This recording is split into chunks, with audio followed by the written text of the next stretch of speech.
2. You will hear a number of different recordings, and you will have to answer questions on what you hear. There will be time for you to read the instructions and questions, and you will have a chance to check your work. All the recordings will be played once only. The test is in 4 sections.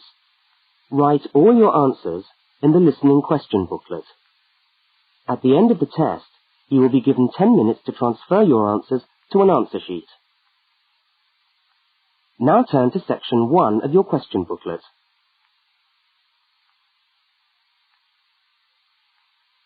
Section 1. In this section, you will hear 2 overseas students, Kate and Lukey, being interviewed by a university counsellor. First look at questions 1 to 5.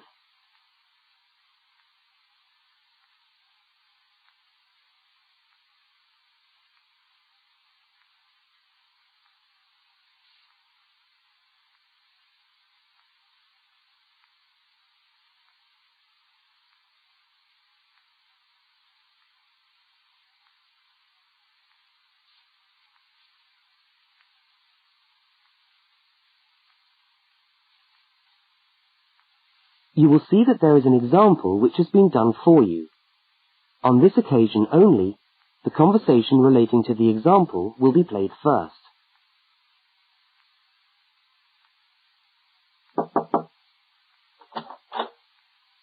Hi there, Kate. Come on in. How are you today? Fine, thanks. Hi, Lukey. How's things? Okay. Well, as I explained on the phone, I'm a counsellor here at the Student Services section of the university. And I'm interviewing overseas students to help me draw up a guide for new students. So I'd be grateful if you could tell me a little about your time since you've been here in Cambridge. Right. Good idea. Now, Kate, let's start with you. Okay. This is your 2nd semester, isn't it? Could you tell us something about your first impressions of the town when you arrived? Yeah. Well, first of all, I was struck by how quiet it is here in the evening. Kate's first impression of the town is that it is quiet in the evening, so quiet is the answer. Now we shall begin. You should answer the questions as you listen, because you will not hear the recording a second time. Now listen to the first interview with Kate and complete the notes by filling in the numbered spaces 1 to 5.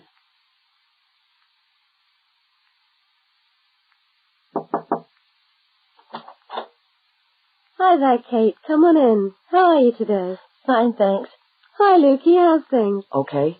Well, as I explained on the phone, I'm a counsellor here at the Student Services section of the university. And I'm interviewing overseas students to help me draw up a guide for new students.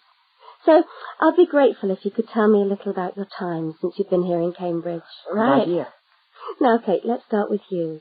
Okay. This is your 2nd semester, isn't it? Could you tell us something about your first impressions of the town when you arrived? Yeah. Well, first of all, I was struck by how quiet it is here in the evening. Yeah, I suppose Cambridge is a quiet place. Where did you live when you first arrived? Well, I went straight into student accommodation. It was a kind of student hostel. Ah, right. So, you didn't have to worry about doing your own cooking or anything like that? No, but sometimes I wished I had. The food at the hostel was awful. Oh, dear. But how were the other students? To be honest, I haven't managed to make many friends, even though the place is full. People seem to keep to themselves. They're not really very friendly. Oh, I'm sorry to hear that. Well, what about the actual course? You're studying, I'm doing a master's by coursework in environmental studies. Oh, right. And how are you finding that? Yeah, well, it's been pretty good, really. I've enjoyed the course, but I feel there hasn't been enough contact with the lecturers. Oh. They all seem to be incredibly busy. The only chance I've really had to talk to them was on the field trip. Well, that's no good. Mm-mm. Could anything be done to improve the course, in your opinion? Well, I think it would be helpful to have meetings with lecturers on the course. Say, once a fortnight, something like that. Regular meetings. Yes, that could certainly help. Now, Kate, we'll come back to you in a minute, but I'd just like to ask Lukey some questions. Before they continue the interview, look at questions 6 to 10.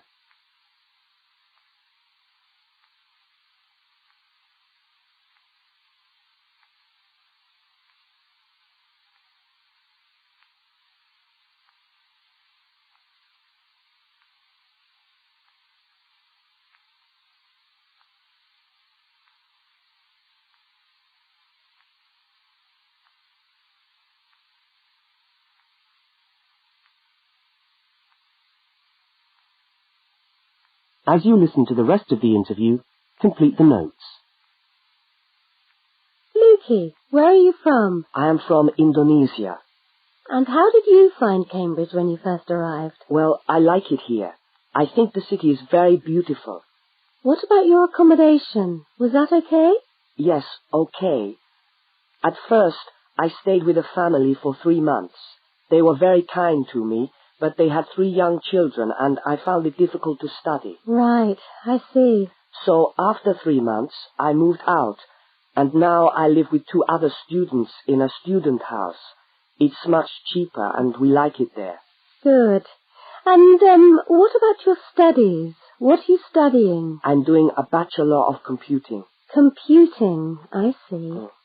Apart from the language difficulties, if you can separate them, how have you found the course? Okay, but... Yes, go on. Well, the main difficulty for me is getting time on the computers in the computer room. It's always busy, and this makes it very hard to do my practical work. Yes, I'm sure it would. Can you reserve time in the computer room? No, you can't. But it would certainly help if we could reserve computer time. Yes, I'll look into that and see if something can't be done to improve things over there. Now, let's go back to Kate. That is the end of section 1. You now have half a minute to check your answers.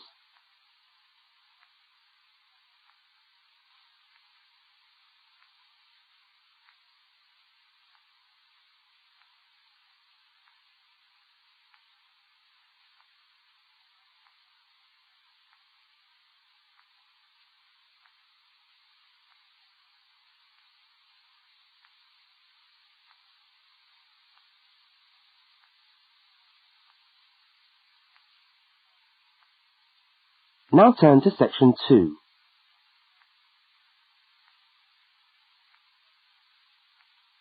Section 2. You are going to hear a radio talk about buying a bicycle. First, you have some time to look at questions 11 to 20.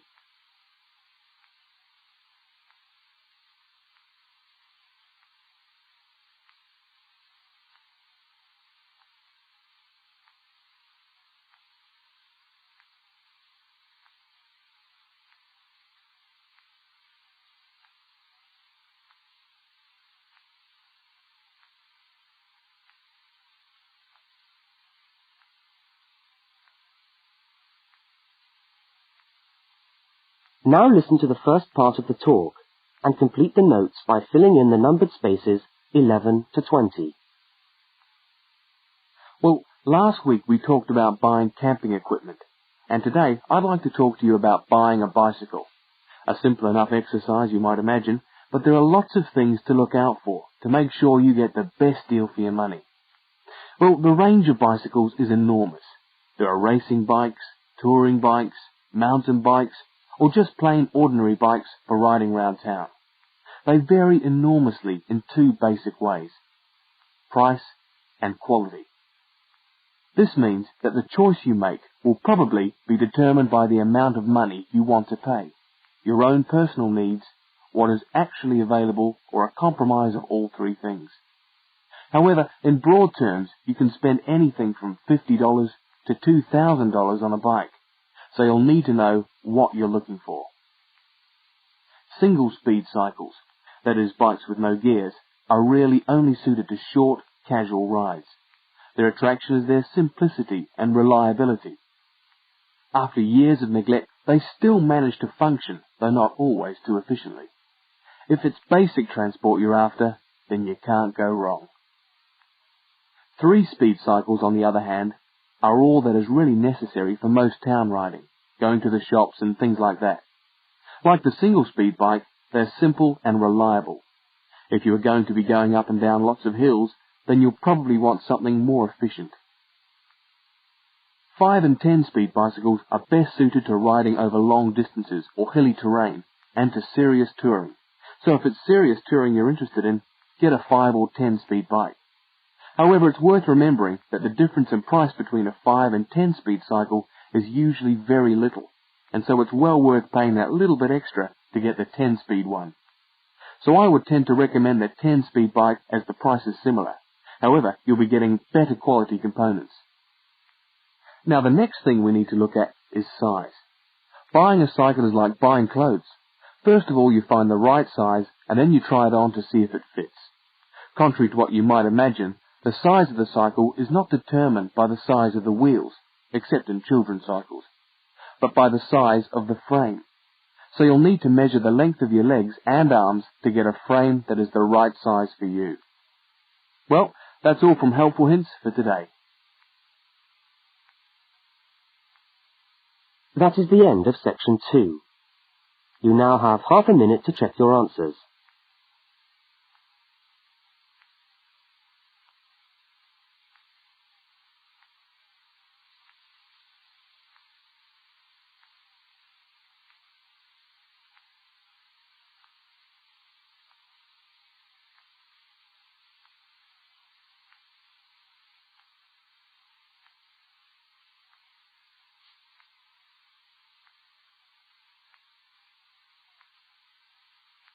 Now turn to section 3.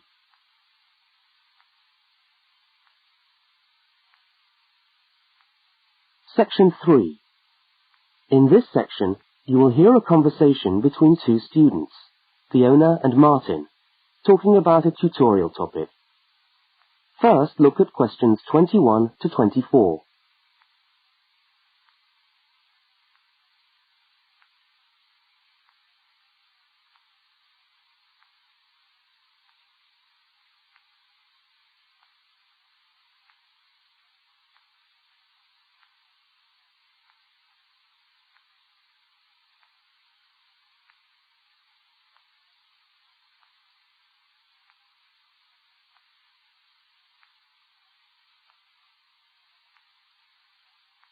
Now listen and answer questions 21 to 24. Hi there, Martin. How are you going with your Australian Studies tutorial paper? Oh, good. I finished it, actually. Lucky you. What did you do it on? I'm still trying to find an interesting topic. Well, after some consideration, I decided to look at the history of banana growing in Australia. Banana growing? Yeah, banana growing. Fascinating, I'm sure. Well, it's not as boring as you'd think. And I wanted to tie it into the work I've been doing on primary industries and the economy. Anyway, I bet there are a few things you didn't know about bananas. Such as? Such as the fact that bananas were among the first plants ever to be domesticated. Oh, really? Yeah, they're an extremely nourishing food. I suppose you're going to tell me the whole history of banana growing now, aren't you? Well, it'll be a good practice run for my tutorial next week. I'll do the same for you sometime. Okay, fire away. So where were these bananas first domesticated? According to my research, the Cavendish banana, which is a type of banana, and the first type to be cultivated here, actually originated in China, but they had a fairly roundabout route before they got to Australia. You mean they didn't go straight from China to Australia? No, they didn't. It seems that in 1826, bananas were taken from South China to England. I suppose they'd have made a welcome addition to the English diet. Yes, I'm sure. Well, apparently there was an English duke who was particularly fond of bananas, and he used to cultivate them in his hothouse, which is where you have to grow them in England, of course, because of the cool climate. And they became quite popular in the UK.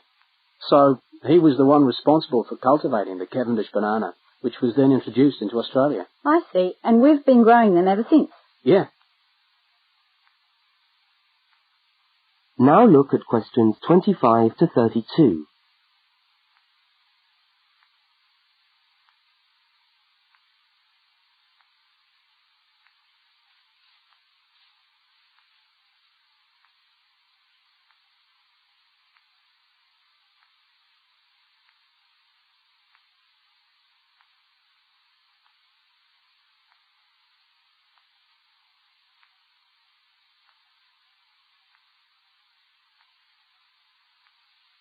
As the conversation continues, complete Martin's notes. Are they hard to grow? Well, yes and no. To grow them in your garden, no, not really. But to grow them commercially, you need to know what you're doing. You see, you only get one bunch of bananas per tree, and it can take up to 3 years for a tree to bear fruit if you don't do anything special to it. But this period is greatly reduced with modern growing methods, particularly in plantations where you have perfect tropical conditions. Right. So what are you looking at? 1 year? 2 years? No, around 15 months in good conditions for a tree to produce a bunch of bananas. And once you've got your bunch, you cut the bunch and the plant down. So how do the trees reproduce then? Well, bananas are normally grown from suckers, which spring up around the parent plant, usually just above the plant. They tend to like to grow uphill, or at least that's the common wisdom. So that's why banana plantations are usually on hillsides, is it? Yeah, they grow best like that. That's interesting. If you plant them in rich soil and give them plenty of water at the beginning of summer, then they should be well advanced by the beginning of winter, when growth virtually stops. But in a country like England, they're hard to grow. Although you can grow them in a hothouse. But in Australia, it's not difficult. No, though even here, the growers put plastic bags around the bunches to protect them and keep them warm. If you go up to the banana growing districts, you'll see all these banana trees with plastic bags on them. But how do they stop the bananas going bad before they reach the shops? Well, the banana bunches are picked well before the fruit's ripe. Once you cut the bunch, the bananas stop growing, but they do continue to ripen. The interesting thing is that once one banana ripens, it gives off a gas which then helps all the others to ripen. So they pretty much all ripen within a few hours of each other. Amazing. So do we export lots of bananas overseas to Europe and Asia, for instance? Well, oddly enough, no. I believe New Zealand takes a small proportion of the crop, but otherwise, well, they're mostly grown for the domestic market, which is surprising when you think about it, because we grow an enormous number of bananas each year. Yes, well, thank you for all that information. I'm sure the tutorial paper will go really well. You certainly seem to have done your research on the subject. Let's hope so. That is the end of section 3. You now have half a minute to check your answers.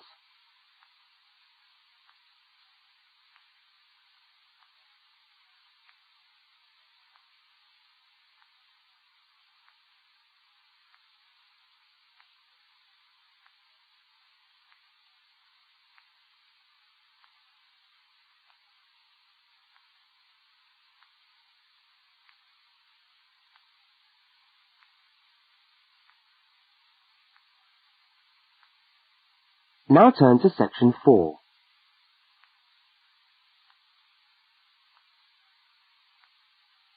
Section 4.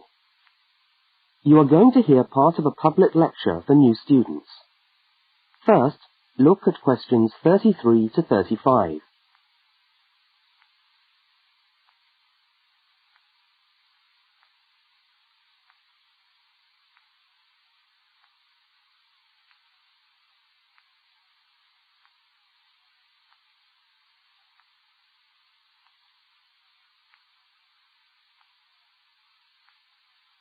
Now listen and answer questions 33 to 35.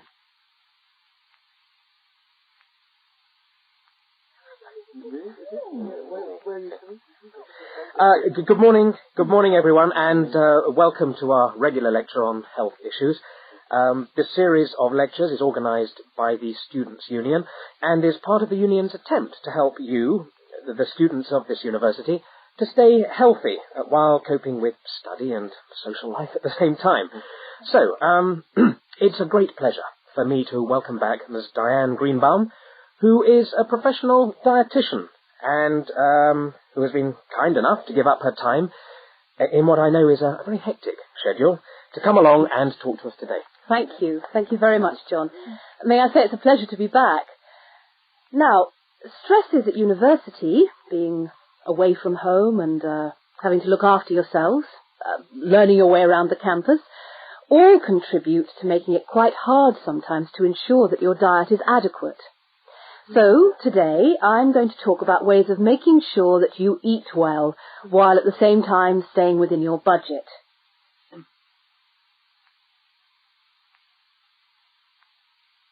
Now look at questions 36 to 41.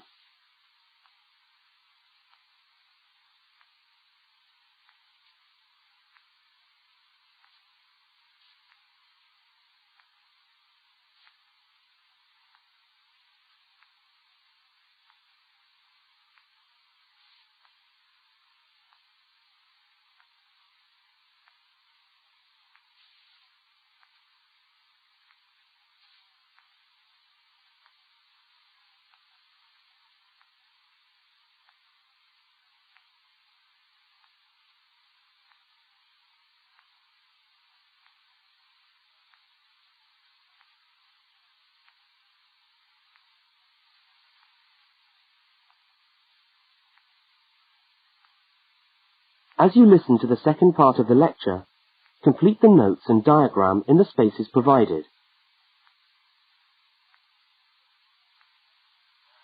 If you have a well-balanced diet, then you should be getting all the vitamins that you need for normal daily living. However, sometimes we think we're eating the right foods, but the vitamins are escaping, perhaps as a result of cooking, and anyway, we're not getting the full benefit of them. Now, if you lack vitamins in any way, the solution isn't to rush off and take vitamin pills, though they can sometimes help. No, it's far better to look at your diet and how you prepare your food. So, what are vitamins? Well, the dictionary tells us they are food factors essential in small quantities to maintain life. Now, there are fat-soluble vitamins which can be stored for quite some time by the body, and there are water-soluble vitamins which are removed more rapidly from the body, and so a regular daily intake of these ones is needed. Okay, so how can you ensure that your diet contains enough of the vitamins you need? Well, first of all, you may have to establish some new eating habits. No more chips at the uni canteen, I'm afraid. Now, firstly, you must eat a variety of foods. Then you need to ensure that you eat at least 4 servings of fruit and vegetables daily. Now, you'll need to shop 2 or 3 times a week to make sure that they're fresh, and store your vegetables in the fridge or in a cool, dark place. Now, let's just refresh our memories by looking at the healthy diet pyramid. Okay, can you all see that? Good. Well, now, as you see, we've got 3 levels to our pyramid. At the top, in the smallest area, are the things which we should really be trying to avoid as much as possible. Things like, sugar, salt, butter, all that sort of thing. Next, on the middle of our pyramid, we find the things that we can eat in moderation. Not too much, though. And that's where we find milk, lean meat, fish, nuts, eggs. And then at the bottom of the pyramid are the things that you can eat lots of, because they're the things that are really good for you. Here we have bread, vegetables, and fruit. So, don't lose sight of your healthy diet pyramid when you do your shopping.